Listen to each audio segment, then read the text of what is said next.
Job chapter 35. Then Elihu said, "Do you think this is just? You say, 'I am in the right, not God.' Yet you ask him, 'What profit is it to me, and what do I gain by not sinning?' I would like to reply to you, and to your friends with you.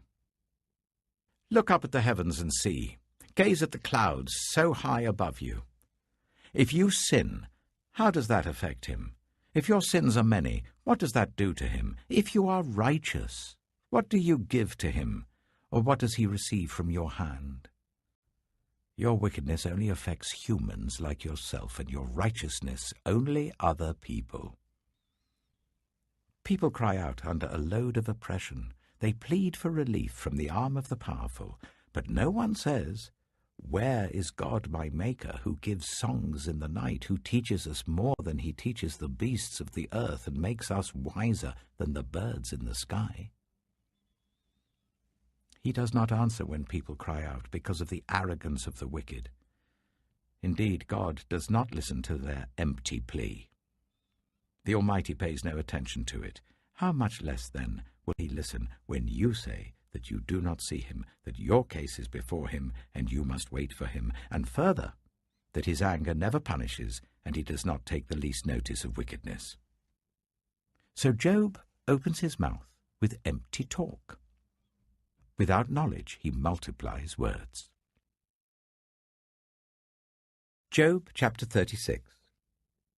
Elihu continued, "Bear with me a little longer, and I will show you that there is more to be said on God's behalf. I get my knowledge from afar. I will ascribe justice to my Maker. Be assured that my words are not false. One who has perfect knowledge is with you. God is mighty, but despises no one. He is mighty and firm in his purpose. He does not keep the wicked alive, but gives the afflicted their rights. He does not take his eyes off the righteous. He enthrones them with kings and exalts them forever. But if people are bound in chains, held fast by cords of affliction, he tells them what they have done, that they have sinned arrogantly. He makes them listen to correction and commands them to repent of their evil. If they obey and serve him, they will spend the rest of their days in prosperity and their years in contentment. But if they do not listen, they will perish by the sword and die without knowledge.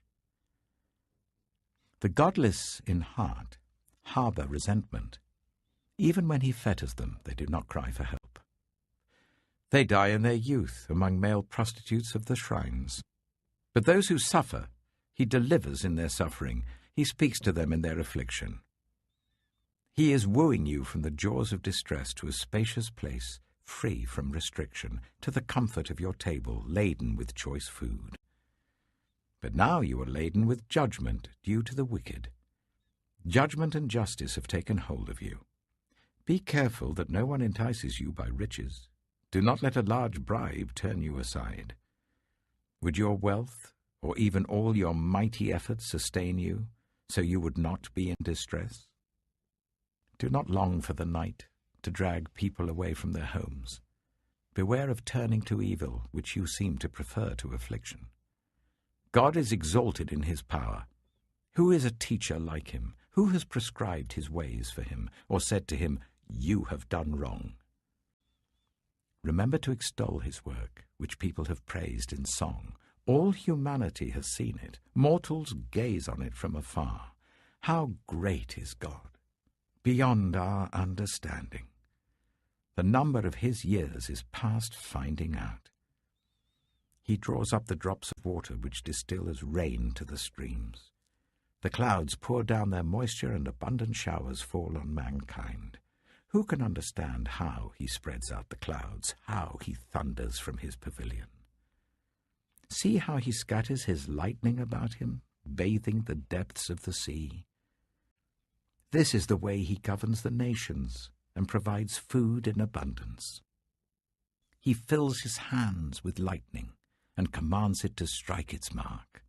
His thunder announces the coming storm. Even the cattle make known its approach.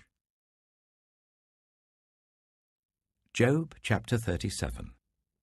At this, my heart pants and leaps from its place. Listen. Listen to the roar of his voice, to the rumbling that comes from his mouth. He unleashes his lightning beneath the whole heaven and sends it to the ends of the earth.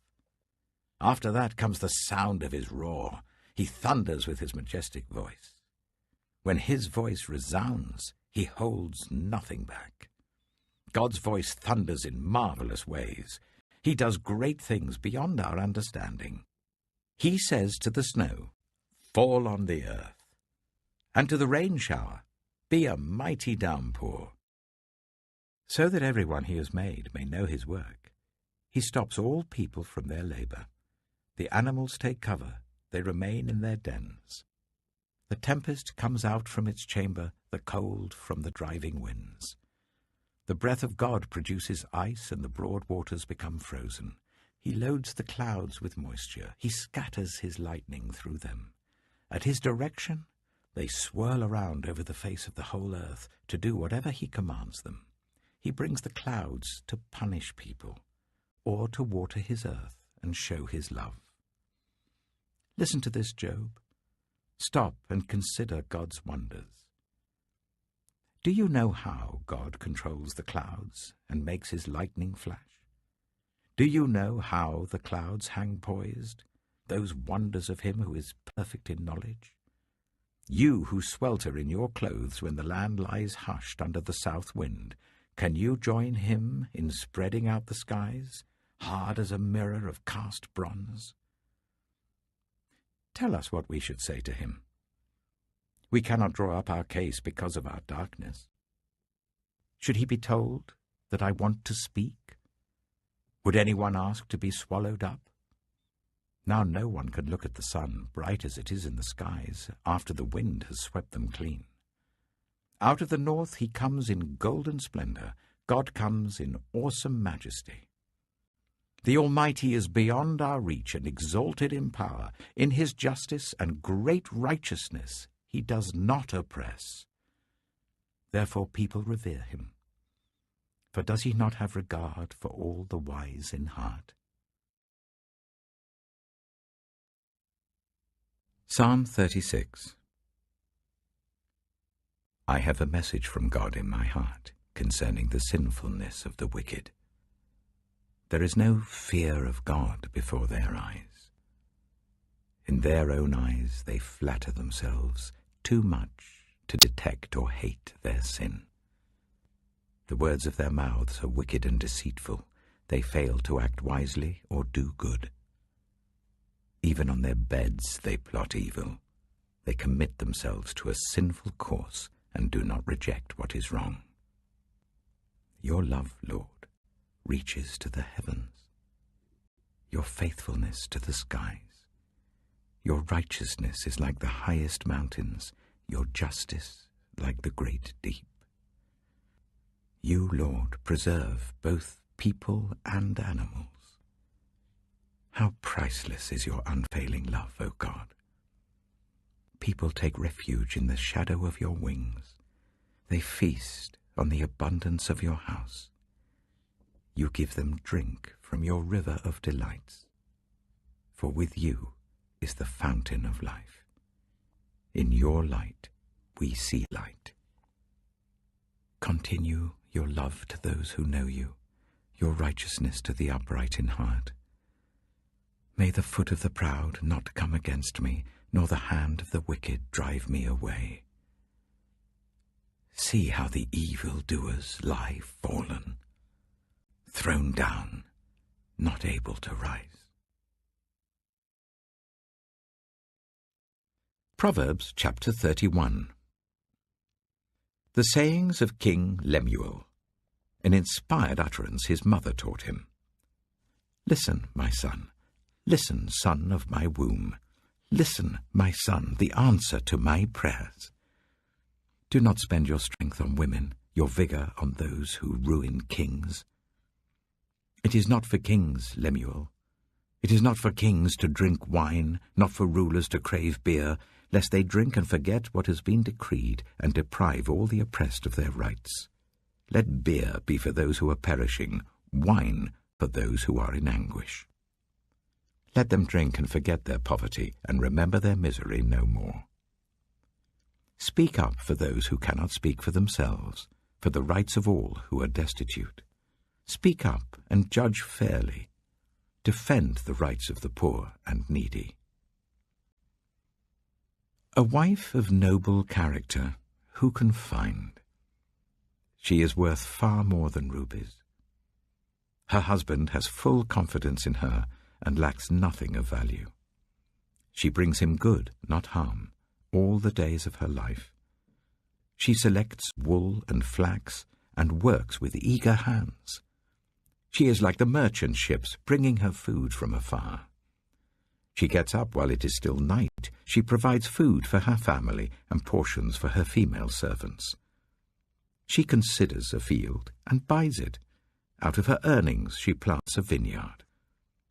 She sets about her work vigorously. Her arms are strong for her tasks.